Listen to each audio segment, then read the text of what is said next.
Please welcome to the stage, Philip Markle!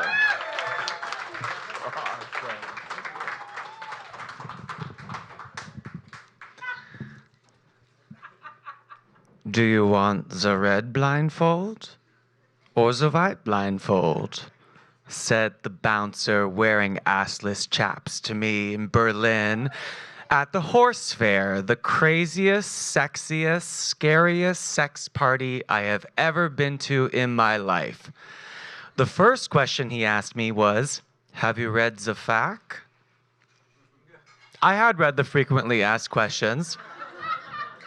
When my friend Daniel Nardicchio, a notorious king of sleaze nightlife promoter here in New York, told me all about this party, he said, "Philip, you're going to Berlin. You've got to know about the horse fair, Horstfüchstenmarkt, in which you decide you're either a stallion or a mare.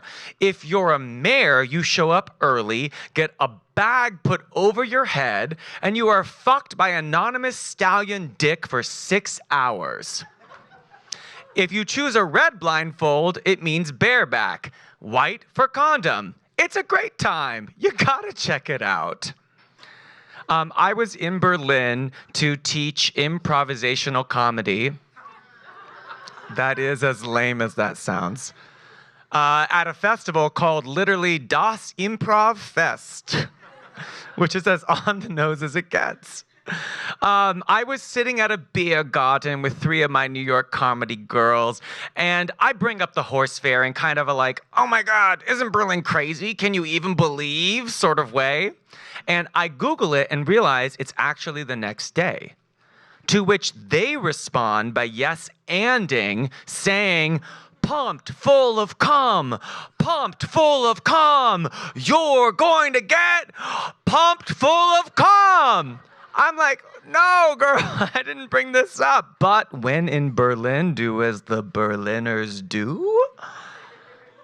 If I'm being honest, I talk a big talk. I've been to Burning Man 6 times, which is the devil's number. And, but like when it comes to my day-to-day life, when I'm not in a foreign country, my sex life is pretty vanilla.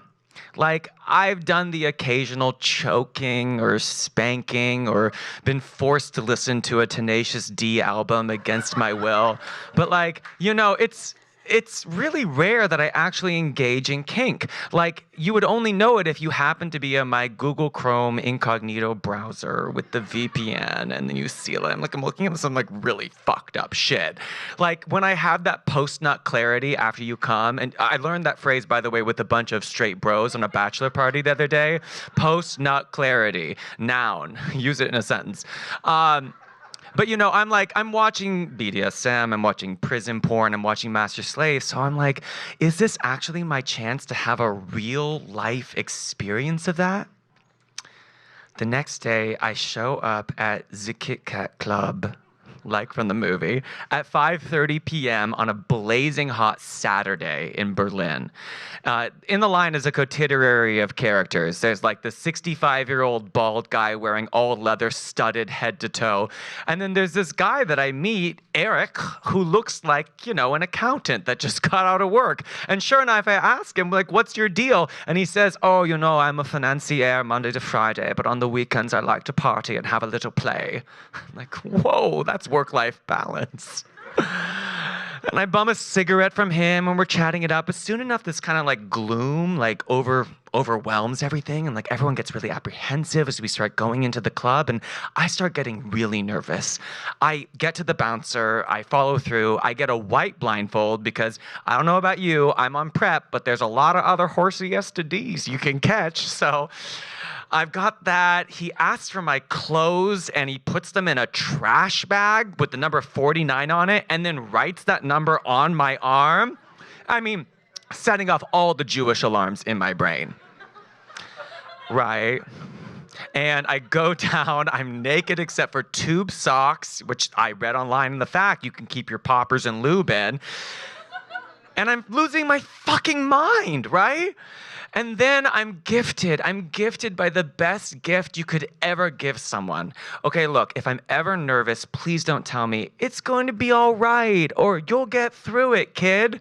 No, what I need is you to tell me that I'm a piece of shit loser and to slap my ass out of it, which is exactly who I met behind the bar.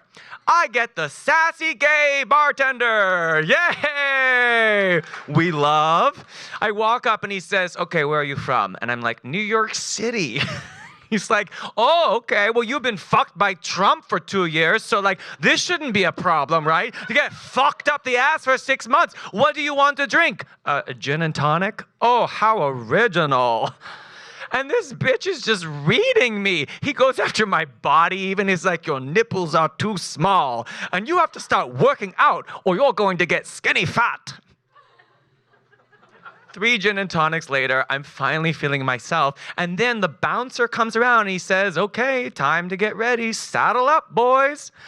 And I didn't realize that, like, while I was getting drunk with the bartender, like, every other mayor had already gotten the bag over their head and was, like, in a corner, ready to go. So I'm like, oh my God, I'm late to the horse fair. Like, get your shit together. So I go over and I'm like, well, where do you want to tie me up? And they're like, okay, well, the sling is available. So I say, sure, that sounds great, comfortable, why not? They lay me back in the sling, tie my arms above my head, my feet below me, and they put the bag over my head, and then I start clicking in. I'm hearing music playing on the speakers. It's Donna Summer's, like a techno remix of I Feel Love. And I'm like, actually like getting into my senses, and I get harder than I've ever been in my life. And I realize there is nothing hotter than a new thing about to begin. The stallions start to canter in. I feel them walk by me, a brush of air, someone touching my ankle, someone touching my knee. I'm so into it. And finally, this first guy comes up to me and he gets the poppers and lube out of my sock and gives me a sniff and then puts lube everywhere that it's supposed to go. And he pushes in, and I feel this incredible sense of release and newness and excitement. And he's fucking me, and I'm submitting to him. And it goes on for like 15 incredible minutes. And then he comes, and he leans in, and he says, Danke. And with a bag over my head, I'm like, Britta. And he pulls out, and I'm feeling like this is going to be awesome. And then I realize that I've made a rookie error. Because the sling, you see, was for advanced assholes. And immediately after he leaves, another guy pushes in. And then another guy, and another guy. There's a line of guys waiting to fuck me in the sling. And I can only tell the difference in guy between the size and girth of their members. And I'm starting to, like, they keep feeding me poppers and feeding me poppers. Like I'm some sort of, like, weird Energizer fucking bunny.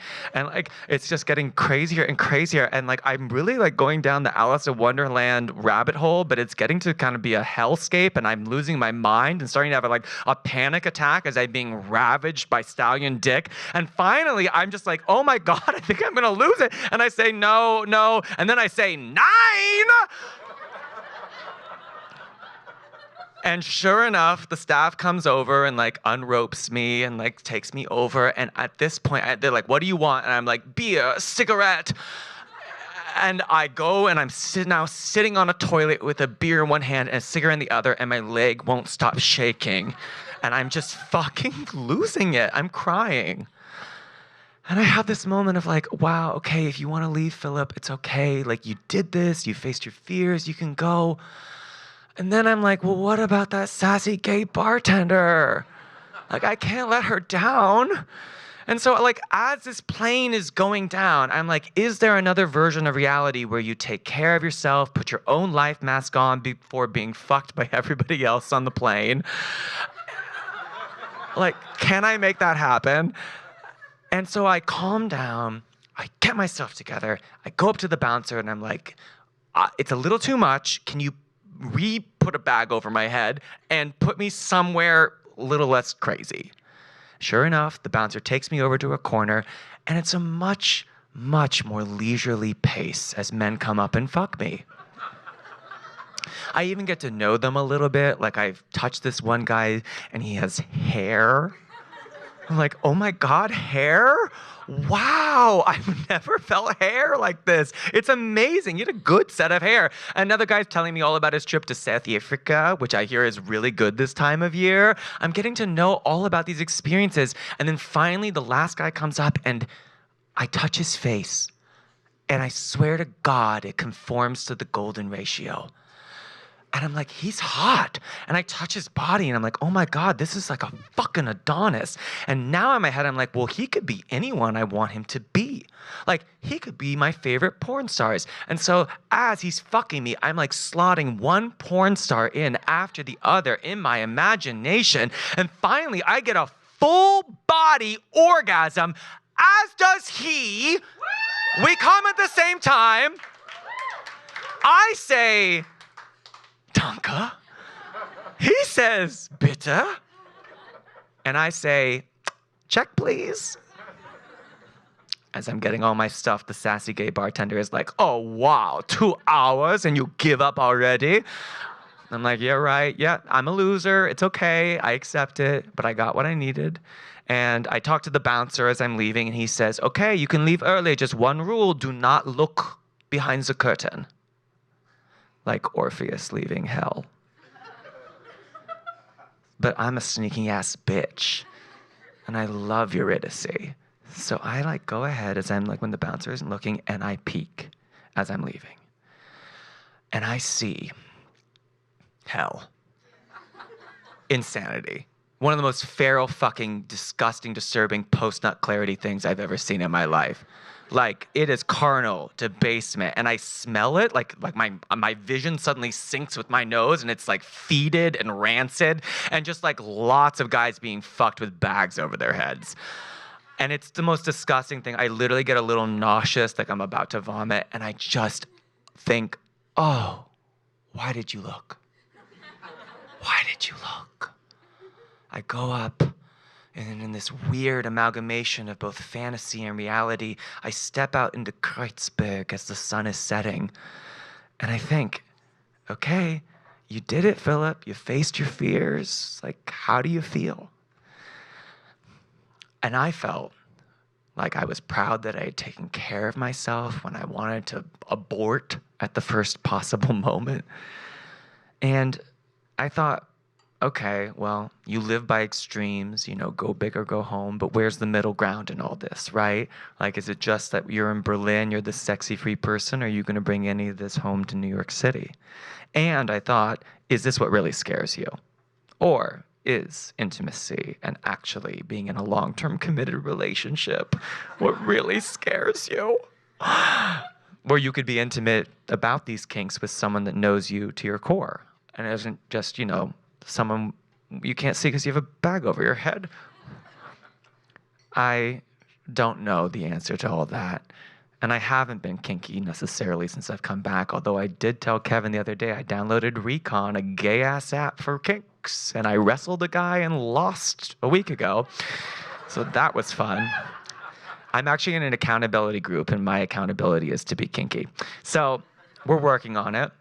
And you know, I don't know if I'll ever go and do another thing as crazy as the horse fair, but I did Google my name narcissistically recently, and Philip is ancient Greek for lover of horses. So you never know. Thank you.